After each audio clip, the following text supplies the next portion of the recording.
Yan. Welcome to Glory Mountain. Sir, naghahanap kami sir ng ano sir, yung gun store na. Sus, ang kapal na mukha mo rin eh. Ano man yun, oh. Hindi totoo na hardinero siya. Hindi Taga-walis talaga, lang. hindi taga-walis talaga. Hindi pa nagjo-duty yan.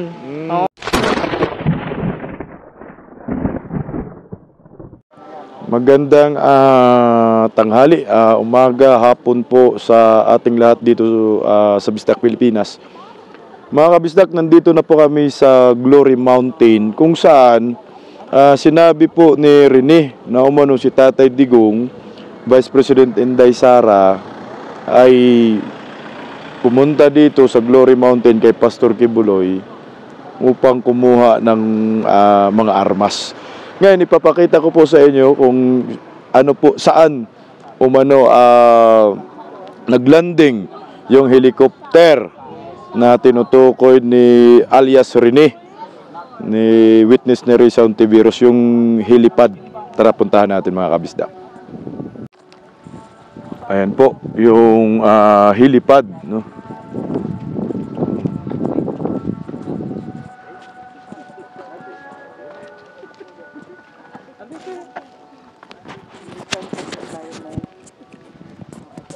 Restoration ng hindi lang isang hektarya, napakarami po.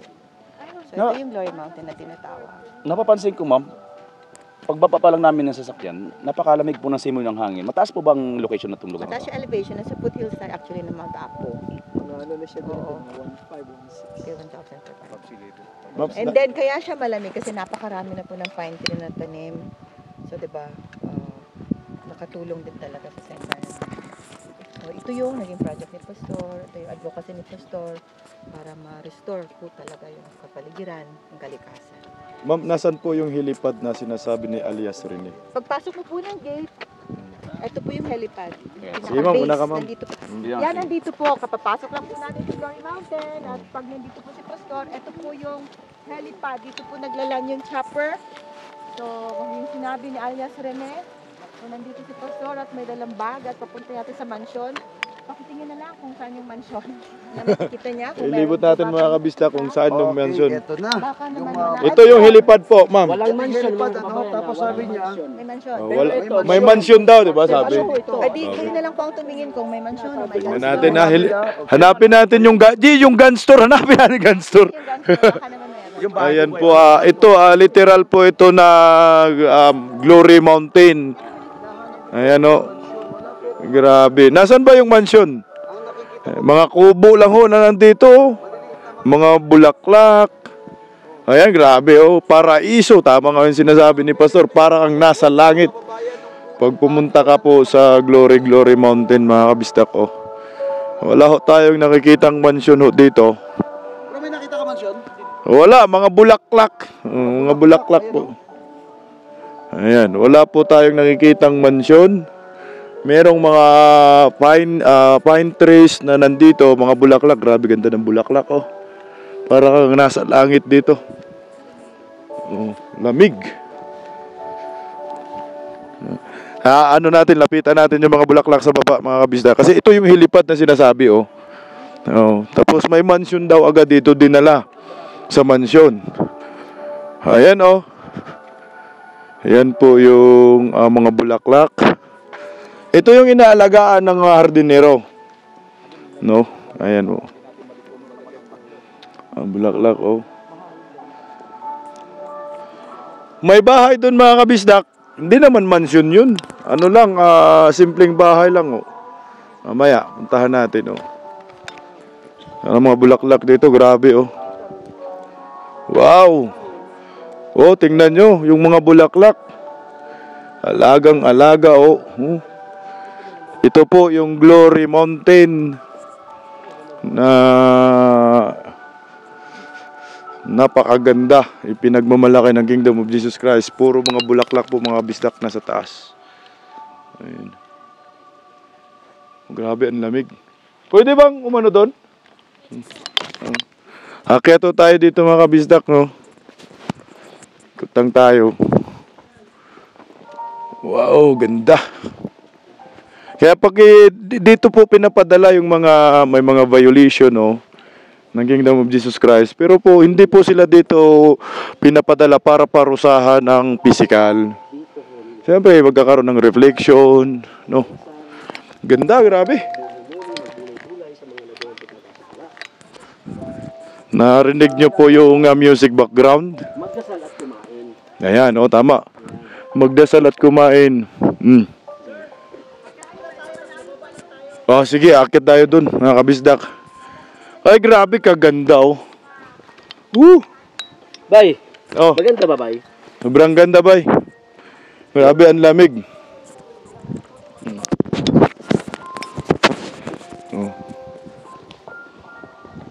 Isang, mahaba pa to, sir? Okay. Hihingalin, mga isang oras yata tayo dito, mga kabisdak. Yun, may helipad, Ang ano ko dito, mga kabisdak, nasan yung mansyon? At nasan yung gun store? Nasan yung gun store? Wala po kami nakikitang mansyon. Tol, nasan yung gun store, tol? Nasan? Wala matayong ganstor makita dito, tol. Oh, mansyon, nasan? Wala ring mansyon. May maliit na bahay, ayan. Pero Ayan, hindi man yung mansyon. kubo-kubo, no? Pag sinabi kasing mansyon, Kapi-kapi lang yan, sir. Hindi mansyon, sir. Hinahanap namin yung gun store. Nasaan ba? Sige, maghanap tayo doon sa taas. Kayo mismo yung sige. Hanapin natin na. Pakita natin kay Hunty Virus. Dalhin po namin kayo sa taas, ha? Entrance pa lang to, sir. Ito yung helipad, Sa taas, para makita nyo po talaga kung Grabing sinungaling talaga. Sinungalingan nyo. Tol, kamag-anak mo ba si Rene? ewan, hindi naman. Sinungaling sobra naman. Nakikita nyo po, grabe napakalamig po dito, mga kabisdak. Itong di trabahoan niya, i-assign na dito pa. Sasakay po tayo ng golf car, parang golf car, no? Ayan, para ikutin po natin ang Glory Mountain ng Kingdom of Jesus Christ ni Pastor Kibuloy. Kaya, ikot tayo dito, sir. Okay, Ayun. ikot na tayo. Ito yung pinaka-entrance, mga kabisdak. Ipapakita po natin sa buong mundo ang Glory Mountain ng Kingdom of Jesus Christ ni Pastor Apollo C. Kibuloy. So titingnan natin yung sinasabi niyang kung saan pinaglalagay yung mga sako-sakong baril, kasi sabi niya gun store na to dito sa Glory Mountain. So yun, hanapin natin yung sinasabi niyang yung gun store. Pupuntahan din natin yung area of assignment niya nung nandito siya sa Glory Mountain. Sa Skynet yon, yung tinatawag na Skynet. So, malayo talaga dito. From helipad to Skynet, masyadong malayo. So, imposible yung sinasabi niyang nakikita niya, na may nakikita siya ng mga sakosakong mga baril na binaba sa chopper. So, titingnan natin. Yung mga armas na yun, galing daw kay Pastor. Ginawa ni Tatay Tigong at ni Inday Sara. Yun nga, yung sabi ni Pastor, meron baril dito, pero baril-barilan. Baril-barilan. So, ito ba yung ito ba yung sinasabi niyang may gun store dito? Walang gun store dito. Si Pastor by nature lover din yan si Pastor.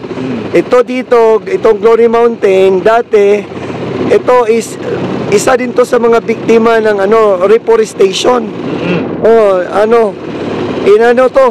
Kinalbo talaga to lahat. I'm sorry, hindi reforestation. Ito lahat dito, kinalbo tong mga puno dito. Tapos tinamnan. Biktima to ng pagkakaingin dati. Nagkaroon kami ng reforestation.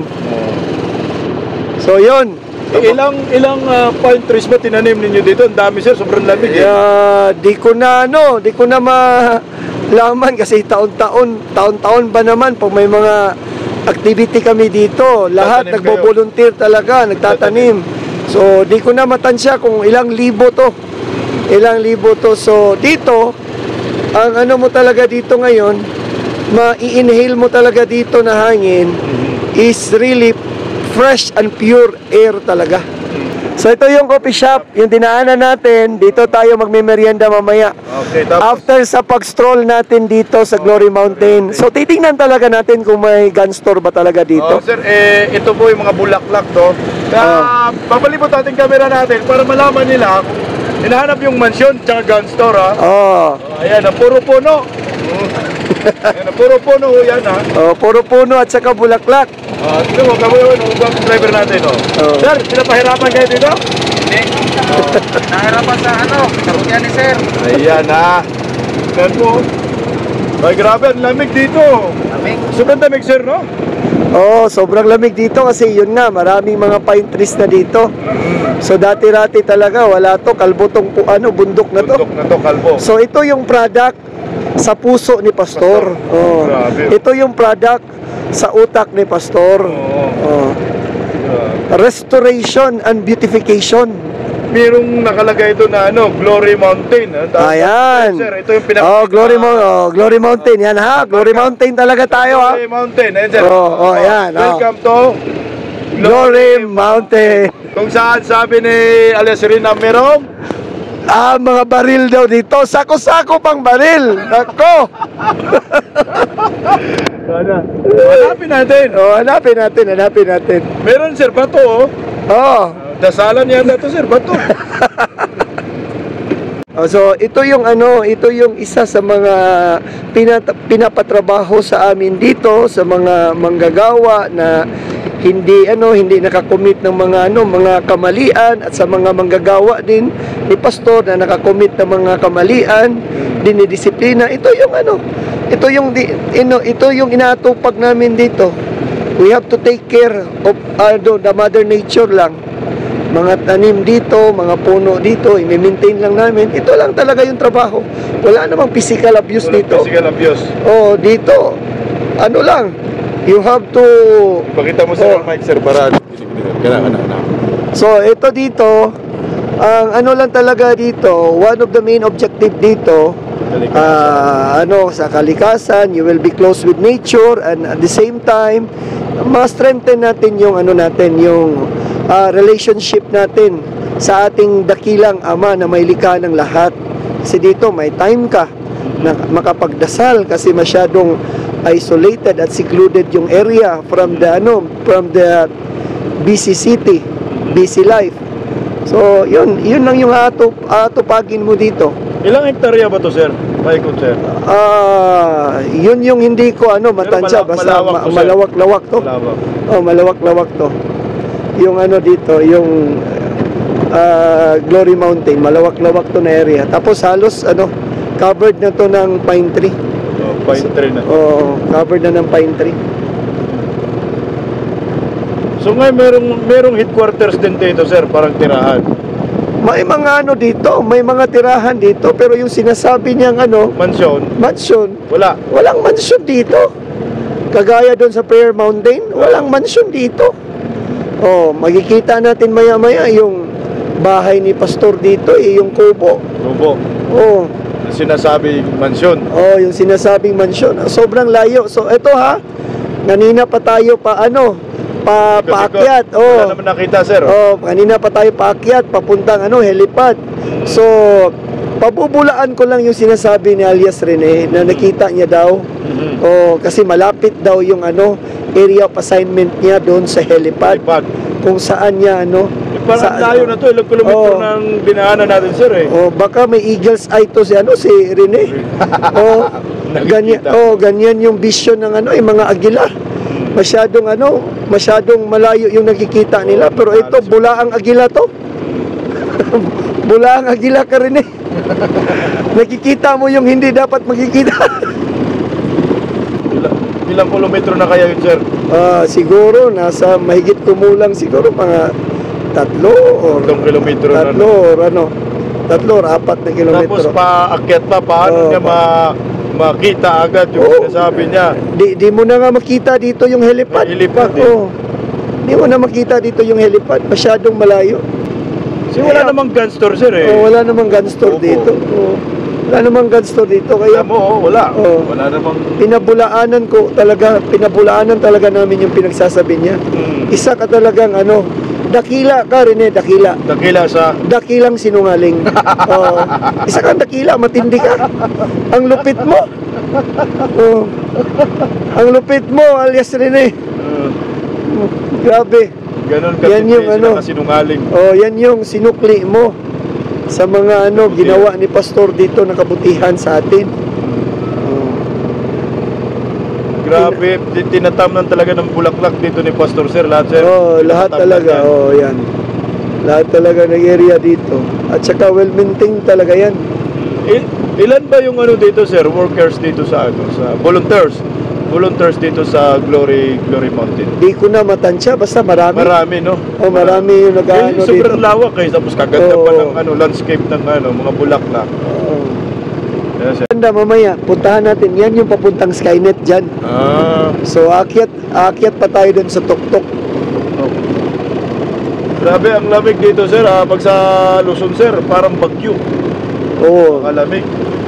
Dito, pag nandito ka na banda nakatira, sa sobrang lamig niya, pag umaga, yung kumot mo, nagmumoist na.